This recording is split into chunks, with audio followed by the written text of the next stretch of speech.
Juste deux petites questions au vice-premier ministre, ministre de l'Intérieur. Nous déplorons les manifestations qui ont eu lieu à Kinshasa samedi et lundi, il y a 2 ans. Nous avons aussi failli connaître dans la ville de Kinshasa des émeutes à cause des tracasseries des agents de la police de circulation routière. Moi-même, j'ai pu documenter au moins 53 sites de tracasseries dans la ville de Kinshasa, sans compter les sites mobiles. J'aimerais savoir, dans une ville comme Kinshasa, où il y a toutes les institutions nationales et provinciales, qu'est-ce qui fait qu'on ne prend pas de mesures pour endiguer ce phénomène de tracasserie? Les points, je peux dire, Pongabi par exemple, non loin de votre bureau, c'est un point culminant pour les tracasseries policières. À un certain moment, pour traverser le camp Lufungula pour atteindre le boulevard du 30 juin, vous devrez prier, comme si vous traversez la zone d'Amazonie où il y a des animaux sauvages. J'aimerais savoir, qu'est-ce que vous faites, puisque vous êtes le 3e vice-premier ministre de diriger le ministère de l'Intérieur, le 3e plutôt ministre de l'Intérieur à diriger disons, vous êtes le 3e ministre ici de l'IDPS à diriger ce ministère, mais jusque-là, on n'a pas senti de réponse face aux tracasseries auxquelles nous faisons face dans la ville de Kinshasa et à travers aussi le pays. La deuxième petite question, c'est au sujet de la police Kanlufungula qui déporte des véhicules qu'on parque pendant quelques temps sur les avenues. Et pourtant, la cité, nous avons des véhicules qui ont été abandonnés depuis des mois, des années même. Mais nous ne voyons pas la police Kanlufungula venir prendre ces véhicules et les amener au Kanlufungula. Je ne sais pas, il y a des amis ici, il y a des journalistes qui ont vu leurs véhicules être transportés au Kanlufungula. Et ils payent, je crois, un peu plus de $100, pendant que la contravention de mauvais stationnement ne dépasse même pas $30. Qu'est-ce que vous faites pour éviter dans l'avenir que les gens puissent marcher parce qu'il y a des tracasseries dans la ville et même à travers les pays? Merci beaucoup. Oui, merci. Votre question, c'est une interpellation à double sens. Ça m'interpelle comme chef de la police. Et par ricochet, ça interpelle la police. Mais en même temps, ça nous interpelle comme population. Est-ce que nous, en tant que population, nous nous conduisons bien sur la route? Chacun de nous a une responsabilité. C'est vrai que je suis le 3e ministre issu des rangs de l'IDPS. J'ai bien des réalisations que j'ai faites dans les secteurs. Peut-être on ne sait pas tout expliquer, faire la communication sur tout ce que nous faisons. Je m'emploie justement à redonner la discipline à la police.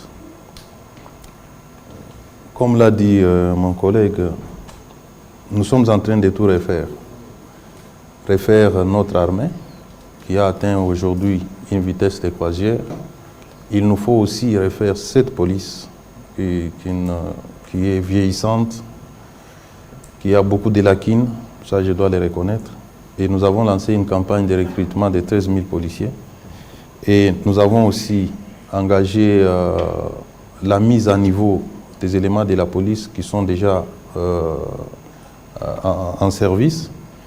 Et nous entretenons, moi j'entretiens des rapports très étroits avec les commandements de la police pour que tous nous puissions imprimer une nouvelle façon de faire de notre police.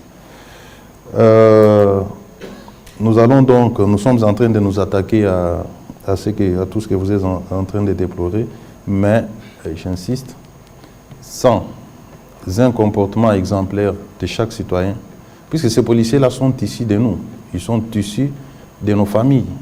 Si déjà, au niveau de la famille, l'encadrement et la discipline ont manqué, les policiers ne peuvent que reproduire cela. Et ce manque de discipline se caractérise dans les chefs de la plupart d'entre nous. Je me rappelle d'un général de la police qui disait aux familles d'envoyer les meilleurs des familles pour former la police. La police, ça doit être un corps d'élite, puisqu'ils ont les monopoles d'exercice de la violence légitime. Et si vous prenez votre enfant que vous n'avez pas su maîtriser, vous l'envoyez dans l'armée, vous l'envoyez dans la police, ça va produire ce que vous êtes en train de déplorer aujourd'hui.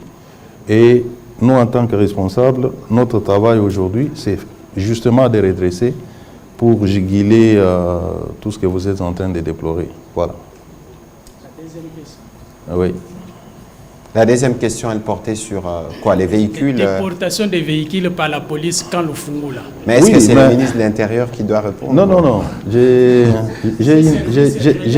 Son ministère. Vous avez raison. Vous savez, tous les jours, on m'appelle. Ah, voilà, on a emporté mon véhicule. Lorsque j'essaie de vérifier pourquoi on a amené le véhicule, on trouve qu'exactement, on a stationné là où il ne fallait pas. C'est-à-dire que nous donnons l'occasion à ces policiers de faire ce que... Pourquoi la police ne peut pas nous enlever Cyril, des véhicules s'il vous plaît. Attendez, j'en viens. Notre comportement, et ça j'insiste, notre comportement donne de la matière à cette police de faire ce que vous appelez la tracasserie. Si seulement vous stationnez correctement, je ne pense pas que les policiers peuvent venir prendre votre véhicule de là où vous l'avez garé et l'amener là-bas. Commençons par corriger notre comportement. Sans la discipline personnelle, nous n'aurons pas la discipline collective. Chacun de nous a une responsabilité dans sa façon de conduire, dans sa façon de stationner, pour enlever tout alibi à ces policiers. Vous savez, lorsqu'un policier vous tracasse, vous tracasse, et que vous êtes réellement dans vos droits, vous verrez que sa façon même de vous tracasser sera moindre. Mais lorsque vous êtes entièrement en faute, vous lui avez donné de la matière. Donc, autant je veille sur la police pour éradiquer ces comportements déplorables, autant je conseille aux citoyens que nous sommes de nous conduire pour ne pas donner l'occasion à la police de nous tracasser. Voilà, je rappelle que nous vous devons